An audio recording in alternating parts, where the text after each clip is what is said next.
Hello and welcome back to E.G. the Virgo. I just want to begin here. We're not going to waste any time. I just want to jump right into this. Like I said, if you wanted to refer back to any of the prior chapters, actually, we only had one chapter in the introduction. So remember, the introduction is just as important as the chapters are. The introduction was about a character we have yet to introduce, who was who is the main character of this story documentary. But first, I want to go over these practices of not infringing upon anyone's rights or copyright notices, so we can go ahead and move on so that this won't become a problem for YouTube, because I am using people's videos, free images from Bing and things of that nature, emojis, other types of animated pictures and images. So just to make sure that I'm not violating anyone else's rights as well as some of the rules for YouTube, I'm going to go through this real quick. So, again, based on this story here, an unusual kind, that 1%, and that's based on actual experiences and theories. This story includes entertaining fictional and non-fictional images, animations, videos, and music by artists and photographers unrelated and in no way were created for this particular story. Some names, dates, and times were changed to protect the privacy and identities of the characters within the story. Disclaimer. Copyright disclaimer. Under Section 107 of the Copyright Act 1996, allowance is made for fair use for purposes such as criticism, comment, news reporting, teaching, scholarship, and research. Fair use is a use permitted by copyright statute that might otherwise be infringing. Nonprofit, educational, or even personal use tips the balance in favor of fair use. This source is from Circular 92, Copyright Law of the United States, 17 USC, and again, that's in Section 107. Okay, now that we got all of that out the way, as far as the disclaimers and infringements and people's copyrights, let's see and hope that we can move forward and we don't have no little problems with YouTube or anyone else for that matter. Again, we're going to begin with Chapter 2, which is Mother. Mother is the mother of the main character. So we haven't introduced that main character. And remember, this is all stemming from the grandmother, the great-grandmother, the father, the grandfather, and now to the mom and then the grandmother on the mom's side. So it's a lot to show you how possibly that we become that 1%. It could stem from a very long line. A gene or something that was created to bring us to who we are or what we are today. And again, people, please remember, these are not the images of the actual characters in this story and at all. Okay, these are just images just to give you some sort of imagery, in your head. But these are not the actual characters, okay? Of course, you know that, but I think I need to say that. So, without further ado, let's get moving. On March 29th, 1941 was the birth date of E's mother, and it was the 576th day of World War II, which began September 1st, 1939, and ended September 2nd, 1945. Another incident that had taken place was the Nigerian Brigade withdrawals, allowing the 1st South African Brigade to lead the 11th African Division charge into Ethiopia. South Africans overcame their obstacles in 2 days and captured the Dire Dawa, 33 miles north of Harar. I want you to pay close attention to the month of September. And we're just going to leave that like that, and we're going to keep moving on. E's mother was raised as an only child in a middle-class family. E's mother never knew or met her older brother, who was illegally taken from E's grandmother at birth. E's mother's father was also a veteran who fought in World War II.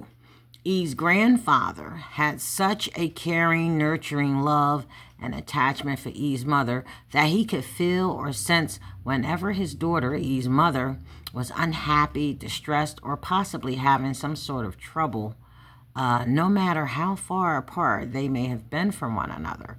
Although E's maternal grandmother really didn't care to hear from E's maternal grandfather much.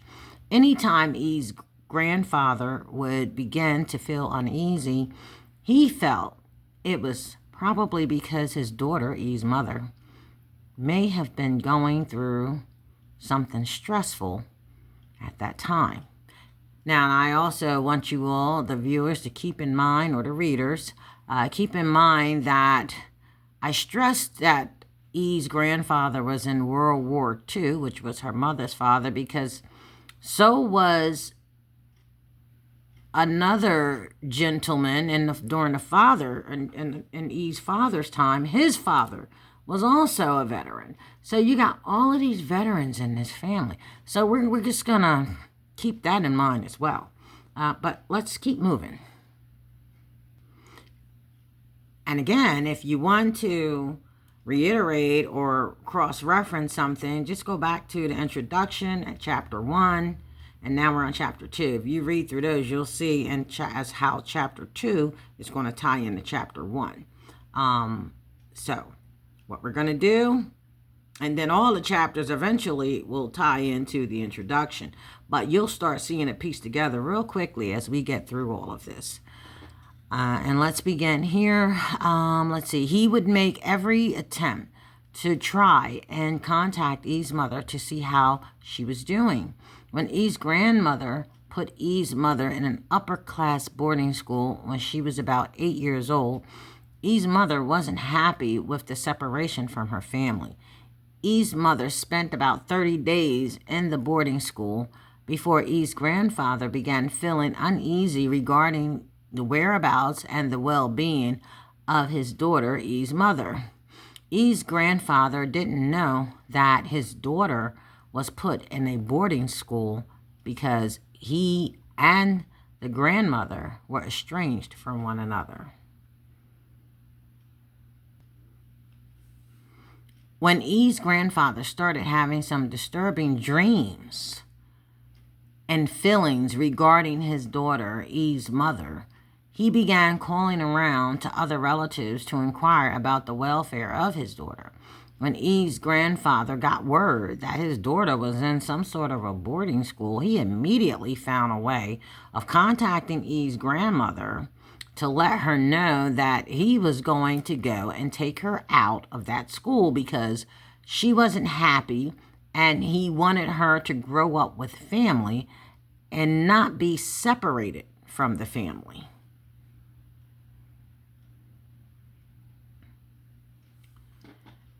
E's grandfather and his older sister, E's great aunt, went and got E's mother out of the boarding school with E's grandmother's consent to do so, and brought E's mother back home with them to Brooklyn, New York, where she would live with both her father and aunt until she was about age 11.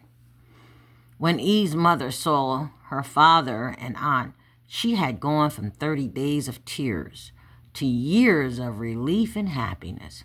Although no physical harm had come to E's mother while she was in the boarding school and was allowed to live with her father and aunt afterwards, the feeling of not knowing anyone in the boarding school and being isolated from the only people she had known was mentally too distressing for E's mother at such a young age of about 8 years old.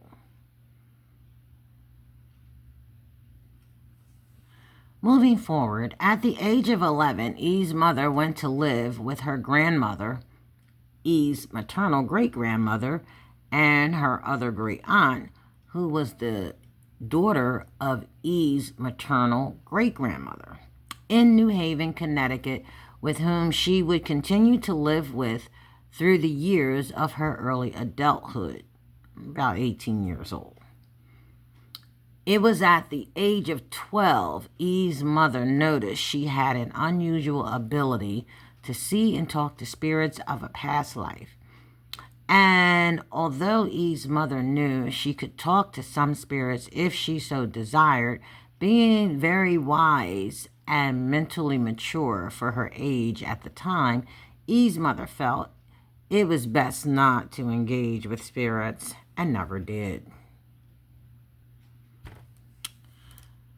During the preteen and early teenage years of E's mother's time, when dancing was at its most clean and suave era, many folks would have a wake for their dearly departed.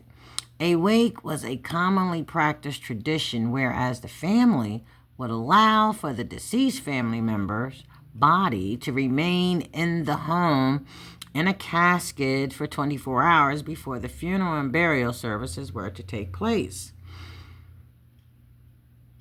It was believed that if the departed spirit had the strength to return to their body or wake up from a deep comatose-like state, their body would be cared for by loving family members, and also the spirit would be able to do so without any harm being done to the body by a coroner. Additionally, the wake gives the spirit enough time to return to its body if it desired to or had the strength to do so, while the body in which it has to return to was still under the protection of its surviving family members to prevent them from being buried alive. Depending on who the closest relative was to the departed, was the home where the wake would take place or within the home of the deceased. And one day it had to be the home where E's mother was living at the time. Of course, this was something E's mother truly was not looking forward to. On the night of the wake, after everyone had eaten, many of the family members helped to clean up and then left to go home to rest or continue the preparations for the funeral and burial services, which would be held later that week after the body was properly removed and taken to a family church already prepared and waiting to receive the body from the funeral home so that services would be able to commence in a timely fashion. Only E's mother, great-grandmother, and the body of the great-aunt remained in the home where the wake was to be held. That evening, E's mother was the last to finish up with her part of the cleaning, for which she also locked up the house for the night and headed upstairs to her bedroom. E's mother had beautiful, long, jet black hair, straightened hair, just past her shoulders. Everyone would always comment on how pretty her hair was. That night, of all nights, E's mother's unusual abilities unexpectedly kicked in. As E's mother ascended the stairs to retreat to her bedroom, E's mother felt a strong heaviness of energy behind her. She felt as though someone was following her as she went up the dimly lit staircase.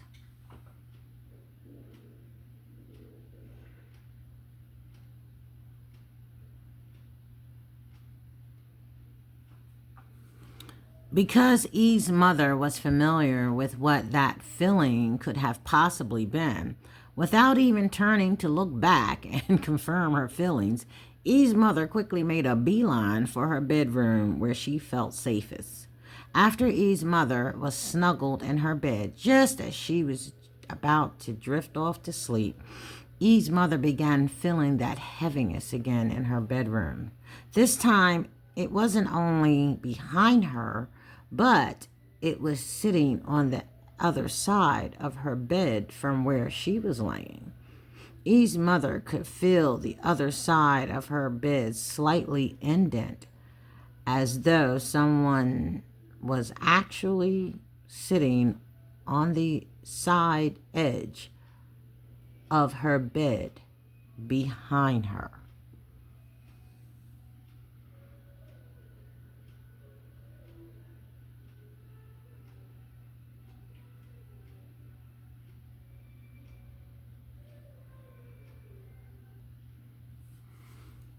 E's mother's eyes grew big as she slowly pulled the blanket over her face, but leaving one eye slightly uncovered.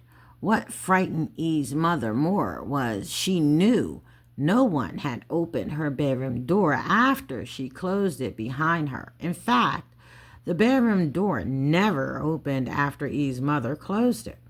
Using her peripheral vision, her mother could see a slither of a silhouette of what looked like her deceased aunt sitting on the edge of her bed behind her.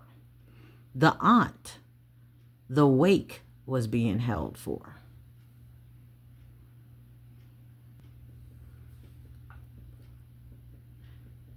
E's mother's heart pounded so hard with fear that she could hear her own heartbeat. And as her body trembled with each heartbeat, E's mother prayed that her aunt's spirit would go away forever. And her prayers were answered immediately, but not before the spirit of her aunt, in a loving, caring way, gently glided what felt like her hand down one side of E's mother's head, as if to be softly putting E's mother's hair in place. After that one hand stroke from the aunt's spirit, the spirit left and never returned again.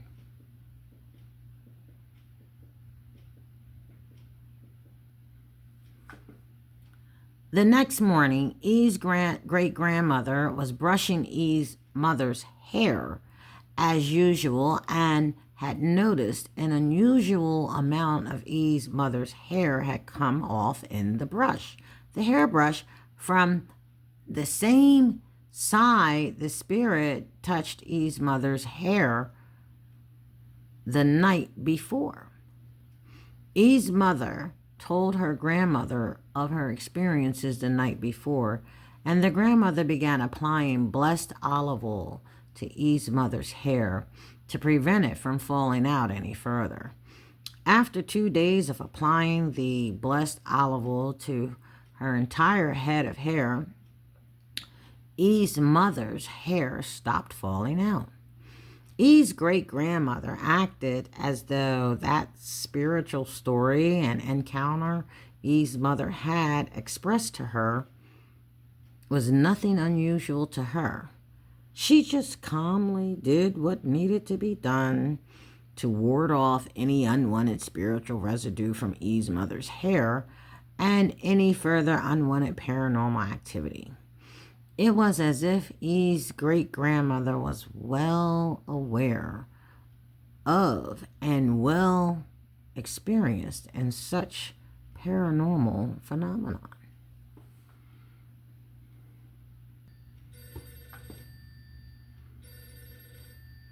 Moving on, after E's mother, who was a devout Baptist Christian, reached young adulthood and had just met E's father, who is a devoted Muslim, E's mother began making more visits to see her own father, E's grandfather, in Brooklyn, New York, and staying in contact with him more often. After years of communication and visits with her father, one day E's mother began feeling very uneasy about not getting a response from her father, E's grandfather. E's mother started becoming worried with each day she hadn't heard back from him. E's mother would not understand until later the reason she was feeling so worried about not hearing back from her father after a week of unsuccessful attempts. E's mother was in her early 30s during this time, about 1972, which uncannily would be the same year E's future husband would be born. One morning during the following week, E's mother had awakened with tears in her eyes from a dream she was having by an early morning phone call to her home.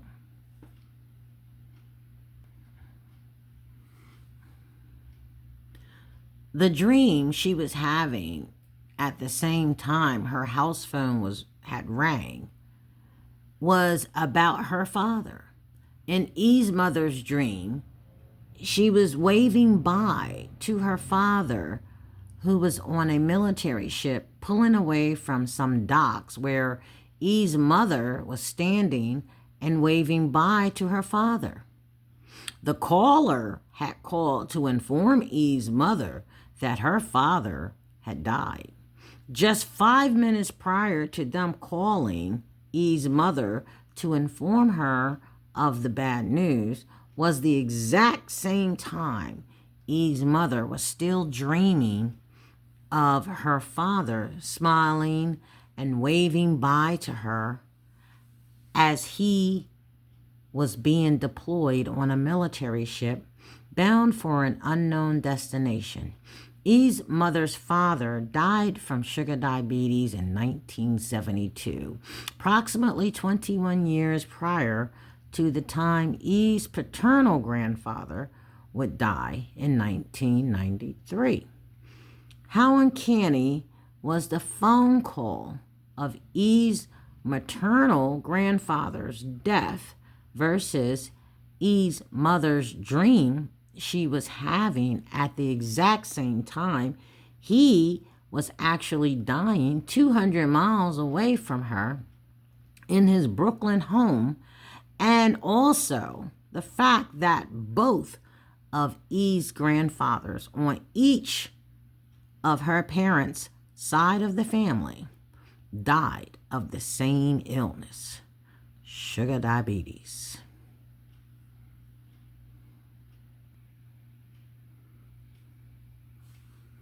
So now we come to the end of chapter 2, Mother. And I hope you all were able to put that chapter 2 and chapter 1 as well as the introduction together. And again, feel free to go back and read them yourself. You don't even have to listen to the readings that I'm doing voice-wise. You can just pause them and read them yourself and go over them. And you will see how these are all coming together. The months, September, all these different times, the 21 years later, certain years, 1993, all of this is going to open up and unfold. And it's going to give us an idea of that unusual kind, that 1%, how they may be formed and why they may be who they are. Again, nothing is coincidental in life. It appears if you go back in time, everything is what is supposed to be, even though sometimes we don't like it. And sometimes it's sad. But let's just continue to pray that most of our experiences in our past, present, and future lives are happy and joyful and strong and enlightening, and that we can reach back and help others and teach others. So until then, my viewers until we're ready for chapter 3, which I try to put these together as best I can because I'm no professional, Lord knows. I wish I was. But my thing is to try to get a story out there that we all need to hear and that can somehow relate to others. Questions that we all may have asked ourselves at one point. Have a good day. Stay blessed.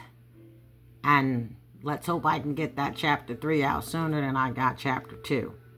And the chapter 3 will be the actual introduction of the main character, E. The one we've been hearing about all this time and never really got to her. So now the story in chapter 3 is going to introduce E into the book. Finally. Take care and stay blessed.